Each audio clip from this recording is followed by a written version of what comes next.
Victor Frankenstein, Extract 9, Part 2, 1800s.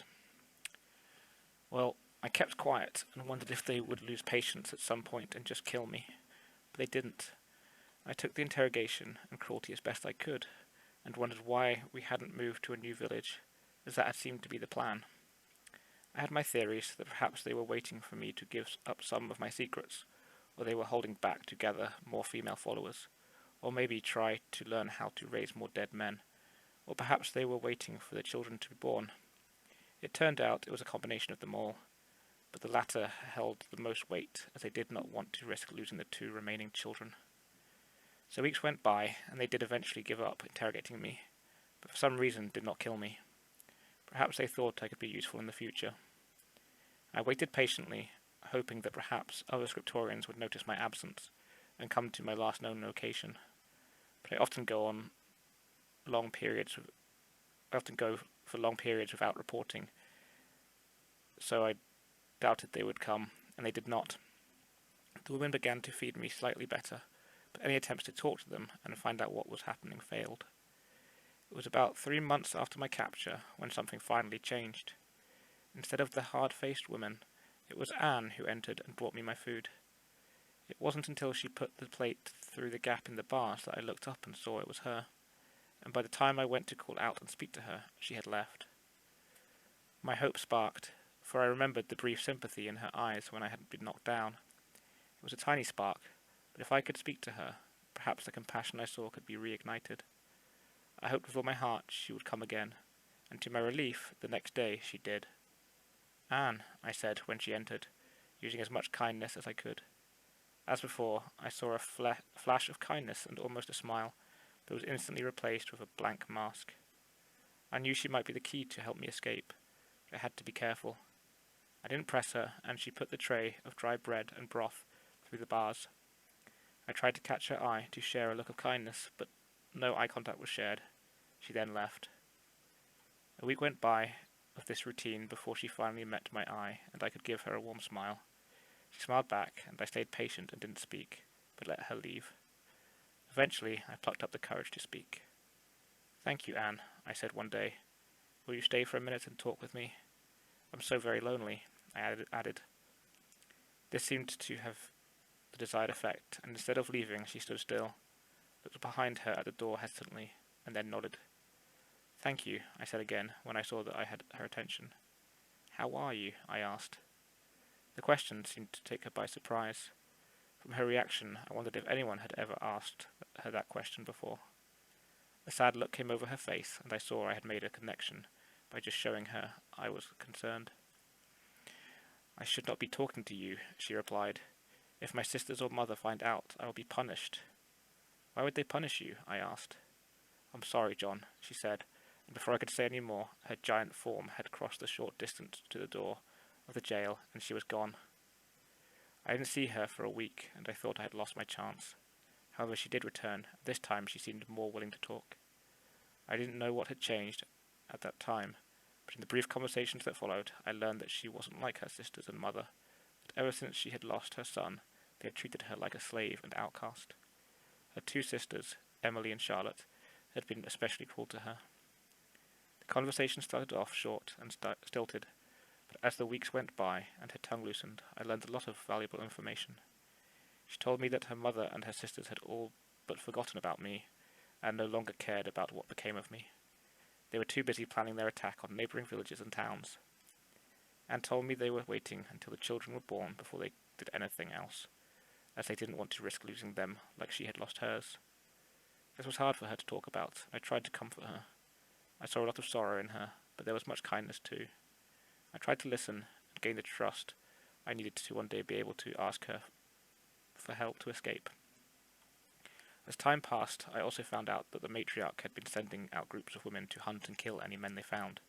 The dead men were then brought back and added to the corpse mound. Anne said her mother stayed clear of the pile, so not to animate it, but when they were to attack, the plan was to animate them. She would stand in the centre, so the large group protected her, and they would be her army to enslave all men. She would eventually stop killing men, but only once complete power had been gained and the human women were able to take control. It was a grand plan, but I saw how they could actually do it with enough time. The matriarch had to be stopped. Time was running out, and once the children were born, they would start killing more men and taking over towns and villages one by one. When I asked Anne about the due date of the children, she had told me that it had been longer than 9 months. I guessed, as they had, that because they were bigger, the pregnancy must take longer, but how much longer, no one knew. Through my continued correspondence with Anne, I learned about her curiosity to know of her own creation. She wished she could speak to her creator or her parents, and I told her about you and how you were Victor's son, and in a way, you and her were family. When John told me of this, I recoiled, and he gave me a stern look, telling me to set aside my prejudice and to remember my father's mistakes in misjudging his first creation. I hung my head in shame, and said I would do better and not judge her by what the matriarch and her sisters had done, all because of the origins of her creation were in death. It is hard to do, but Mary is my inspiration to do better. She would want me to be kinder to those deserving of such kindness. You will need to get over your misjudgments, as I have promised Anne that she could meet you. Do you think you have learned enough and changed enough to help me keep my promise? John asked. I have, I affirmed, as I thought about how Mary would want me to respond, and how I knew I should. Good, John said. The promise I made was part of my bargaining to get her to help me escape, so I'm glad you have agreed to help me keep my promise. You may have doubts of the right thing to do, Vincent, but if you follow your heart, you will make the right choices, and become the honourable man you want to be. I nodded my thanks for his words, and urged him to continue with the tale of his escape. More time passed, and although it was a risk, I told Anne about my adventures and who I was. I told her about how I travelled, and about a world I could take her to where she would be safe and free from cruel judgment. She loved the idea of having a world to explore without any fear. She did say how she longed to have a child, but accepted her loss as gracefully as she could, and with a decorum so elegant it humbled me. She'd come to accept her loneliness, and I wished there was something I could do to help her. He paused, and looked up, cocking his head and appearing to listen to something. I now have ideas to help her to not be so alone, but there are many risks involved, so I didn't tell her my thoughts, in case I gave her false hope.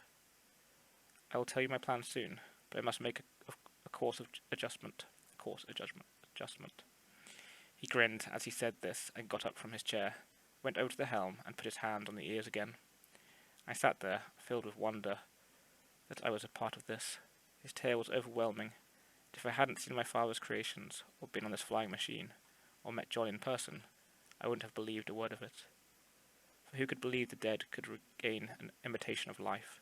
And these dead men were like mindless puppets for the matriarch. Who would believe such horrors could exist? I felt a shroud of unease and shame that I was a part of it. I shook my head and looked around. I expected to see ocean waters by now, as I assumed we were heading west to the Americas.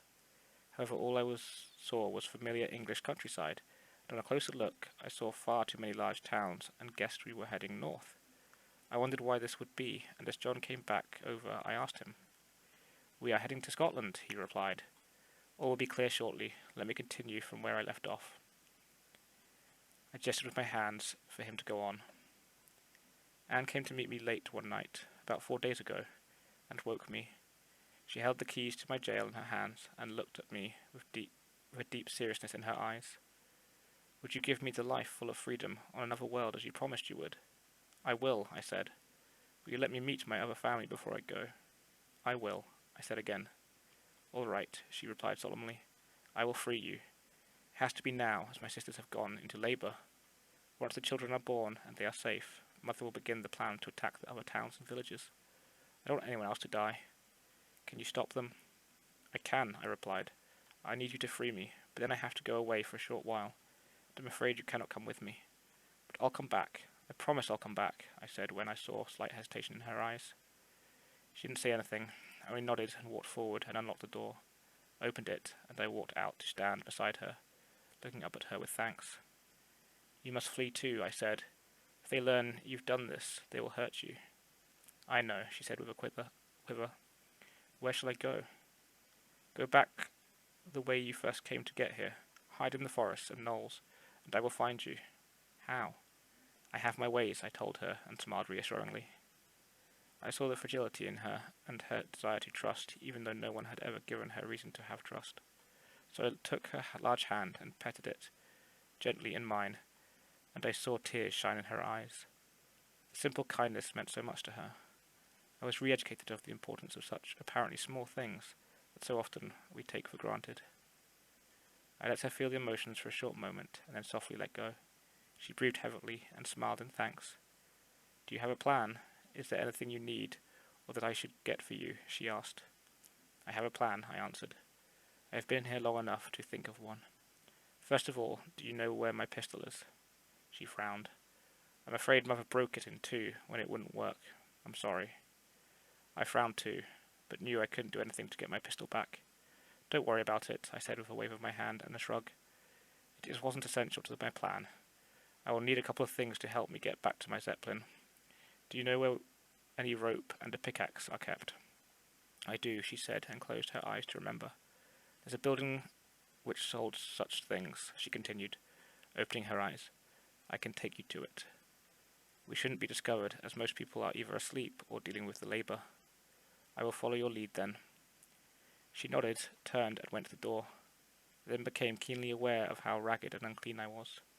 I put the thought aside and followed Anne as she bent her head to pass through the doorway, and I held back until she turned and beckoned me to follow. The night air was cold, and the stars twinkled above. I kept to the shadows and tried not to make any noise. Anne walked off the path and down the street as casually as possible, so to keep any onlookers focused on her. We were fortunate not to cross paths with anyone, as I could hear voices coming from some of the houses we passed. I couldn't help but glance back once and saw the shadow of an ominous mound of the dead men. It was larger and closer than it had been, as it must have been moved to keep away from the matriarch's house, so as not to animate them prematurely. I have seen much in my travels, Vincent, but even I shivered from the sight. I looked up quickly and saw the shadow of my flying steed. I can't tell you how happy I was to see that it hadn't been blown away, and the engines must have kept it where it was. With confirmation of its location, I crossed the street when Anne beckoned me. We then entered a store where I found some strong rope and a pickaxe and tied an end of the rope to the axe. You'd better go, I said, turning to Anne. I will circle around the town and come from the other side to get my steed. I will stay here and watch to make sure you escape, she said. Okay, I replied, seeing the determination in her eyes. The moment you see me climb up and vanish, you leave. I will, she replied. I crept out of the store and snuck down the side alley to another row of wooden houses. Once I found a way around them, I ventured onto the next street. As I kept to the shadows, I looked out for any women that might spy me. At one point, I had to throw myself silently against a wall when I saw a lamp being lit in the house opposite me. I waited for a few moments, holding my breath, but saw no sign of anyone looking from the window. I continued on my way and reached the far side of the town, ducked around the end houses, and doubled back to come up to the rear of my steed. As I crept towards my home, I could hear the screams and almost roars of the sisters. I tried to ignore it and kept my senses focused on my immediate surroundings. I reached the steed and took the pickaxe firm in my grip and readied my throw. I gave one last look around before I did, and to my dismay I saw a figure in the doorway of the matriarch's house, where the sisters were giving birth. I blinked, and through my patch-covered eye I saw the figure of a woman run back inside, and heard shouts. It was now or never. I ignored the sudden fear in me and launched the axe high towards the deck of my horse. The rope was like a long withering tail as the axe made it onto the deck with a clunk. I pulled the rope as fast as I could, hoping the axe caught the railing at the edge of the deck. To my relief it did, and I tugged hard once, finding that it didn't budge. I glanced back as I pulled the rope tight and walked forward, ready to climb. A new figure now stood in the doorway, and the size was unmistakable. It was the matriarch. She rushed towards me, not even bothering to take the steps from the house, but jumping down them. I scrambled at the rope and felt my lack of strength keenly. With both hands I managed to pull myself a foot off the ground. I pulled myself a little higher. I was not quick enough. I felt a force wrench me down, burning my hands as I was dragged from the rope. I hit the ground hard, but kept my wits and rolled away from the matriarch. It was a vain attempt, and she was upon me like an animal. With the back of her hand she struck me, and I saw stars twinkle, but they were not like those in the heavens. Once again I thought all was lost, as another strike came at me, to the other side of my face. The force was like a train hitting my head, but at that moment it struck, I felt the weight holding me down let up. Through dazed eyes and a swelling face I saw that the matriarch was gone. I had no idea what had happened, and heard grunts and shouts to my side. I staggered to my feet, a little punch drunk, and as I began to focus I saw Anne had locked arms with her mother. "Go, John," she growled through gritted teeth. I knew I couldn't help her, so I obeyed, found the rope, and arm by arm dragged myself skyward. I heard more thuds and grunts, and the one time I looked back I saw them rolling in the street, locked in contrasting anger, Anne protecting me and her mother bent on killing me. When I reached the deck I managed to grab the railings and pitifully pulled myself over them. Breathing hard I rolled to my feet, quickly turned and looked down, trying to see what had happened. Below I saw the outlines and vague features of about a dozen women, all looking up the street. I followed the way they were facing, and all I could see was the large mound of dead men beginning to ripple and squirm with movement. Regaining my senses, I pulled the axe away from the railing and flung it away, so there was no way anyone could follow or see me. I then ran to the helm and checked the power of the engines. The fuel dial was almost empty, but the crystals that power the engines are highly efficient, so it was okay. The Zeppelin was facing the right direction, and for a moment I saw the bodies of the dead men separating, becoming distinct shapes. I grabbed the holds on the ears with both my hands and guided my ship forward. As I passed over the men, I saw the matriarch striding forward. She was shouting orders to the women, and some of them had already gathered torches and were following her. I came in low and saw the matriarch looking up as she moved briskly in the direction I guessed Anne had fled.